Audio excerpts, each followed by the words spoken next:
Got here a later 70s Super Reverb, and the owner says no signal, fuse not properly installed. We'll check that. And I noticed that the insulation has totally pulled loose of this red plug. This is very common on all 70s fenders, and that's really not safe. So it's time for a new power cable. I will let the owner know about that. First, let's see if this fuse goes in, if there's a problem, or whether it just stymied the owner. It's got a 2 amp fuse in there, which is original to the amp. I mean, that's the original value. It may not be the proper value fuse with today's modern wall voltages. All right, that fuse holder is not grabbing the fuse, it's not locking.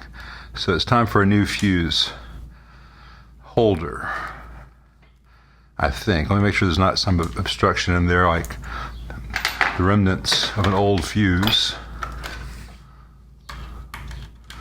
There's not. All right, here's the fuse holder in question. And when I push in, this should move inside.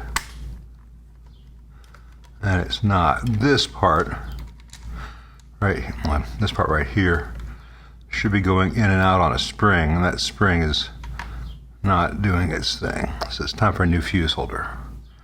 All right, let's take a look at the rest of it.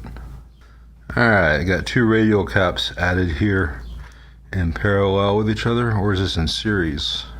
That's parallel. He's wrapped in electrical tape in the bias supply while leaving an old original bias cap in there. That's not too good.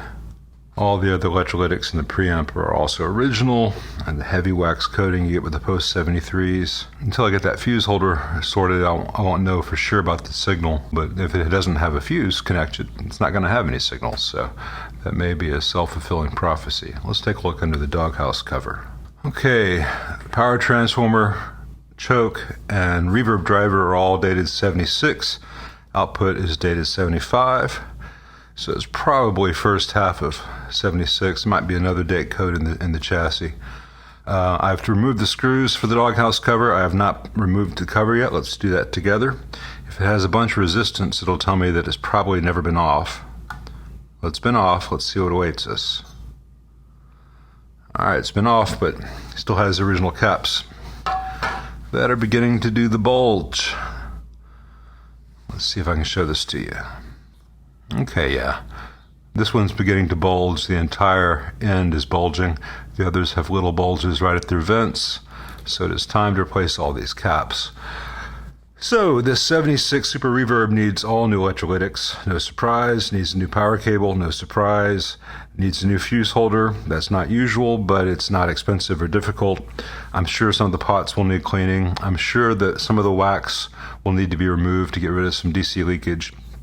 But it's extremely worthwhile doing that.